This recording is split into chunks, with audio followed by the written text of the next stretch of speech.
Namaste, welcome to Monday Bytes from ChitraCars. Like the channel, share it to your friends and relatives, subscribe to the channel and write your comments in the comment box. And thanks for encouraging me to do more videos. Today we're talking about in summer why your engine gets overheated. There are many reasons. Number one, if you don't have the coolant at the level what it should be, the radiator gets heated up and there's the chances of your engine getting overheated. Same way, engine oil. If the engine oil is not to the level what it's supposed to be, again there is a chances of the engine getting overheated. Same way, if the radiator cap is also not working properly and it is having any damage, then there is a chances that the engine gets overheated. So these are the three things which I have told. There is another thing is called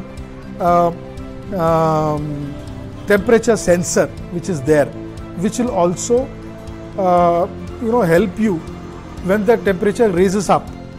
Automatically the temperature goes up and it gives you an indication in the dashboard that automatically the engine gets cut off. That's the time again there is a chances of engine getting overheated.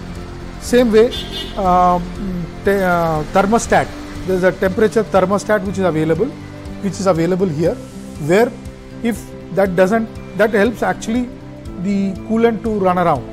Even if the radiator fan doesn't work, then there is a chances of the engine getting overheated. Actually, what happens when the engine gets heated up, the fan rotates and makes the engine cool, and these are all the reasons why there is a chances of the engine getting overheated.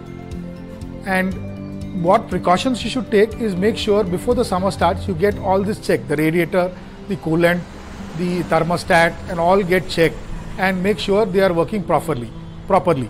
So this precautions if you take, there will be never a chances of your engine getting overheated and even the engine getting seized. Happy driving, safe driving. Think of cars, think ChitraCars. Thank you.